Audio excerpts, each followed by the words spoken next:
Welcome to the Layer Stack Overview tutorial from MemoLive. In this tutorial, we'll take a closer look at the second column of the MemoLive document window, the layer stack. This is where you manage the visual elements called layers that form the foundation of your live video production. You'll discover the different layer types available in the layer repository. Learn how to add layers to your layer stack and explore how to work with them effectively. We've prepared a simple MemoLive document with a source on the left. Now, focus on the second column in the window. This is the layer stack. It contains the layers that create the unique look of your production. To add a layer to your layer stack, click the plus button at the top of the column. This opens the layer repository. A layer is one of the core building blocks of your live video production in MemoLive. Think of it as a sheet of transparent film that you can stack on top of each other. Each layer can display different types of content, for example, a camera feed, lower thirds, logos, titles, tickers, picture-in-picture video, social media comments, or even complex graphics and animations.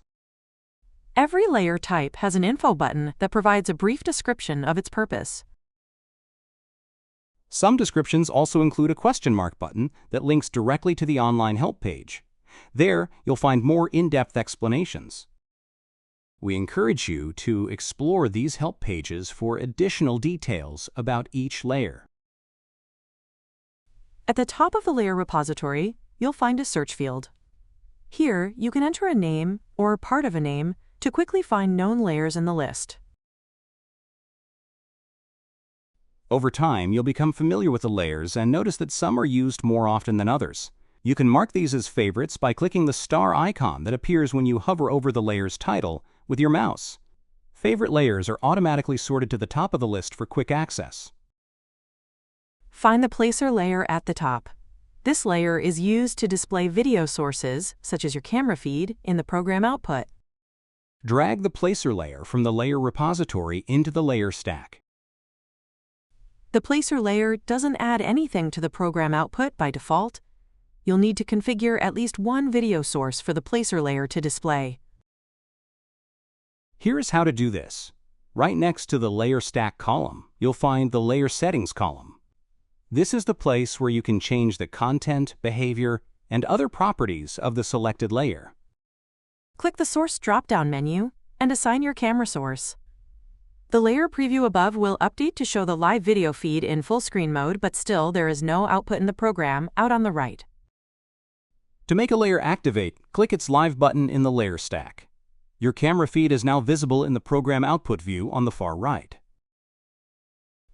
Let's add a station logo to the production. Click the plus button in the layer stack again, then drag the station logo layer into the layer stack. Make sure it's placed above the placer layer. Click the Live button for the station logo layer. The logo now appears in the program output, on top of the camera feed. You can rearrange the order of layers by dragging them up or down in the layer stack. Move the station logo layer below the placer layer. Please note that the graphics from the station logo layer disappear in the program output. This happens because the placer layer is covering the graphics. Switch off the placer layer and you'll see the content of the station logo layer again. If your layer stack grows in size, it's helpful to group layers by using color codes. Right-click on a layer and hover over Background Color in the context menu that appears. Here, you can choose a color from the palette to highlight the background of that layer. It's good practice to rename your layers so you can easily remember their purpose. To rename a layer, double-click its title. Enter a new name in the title field and press Enter to confirm your changes. If you want to remove a layer, select it in the layer stack and click the minus button at the top of the list. That concludes our tutorial about the layer stack. You've learned how to use the layer repository and how to add, organize, and work with layers in the layer stack. Thanks for following along. We'll see you in the next tutorial.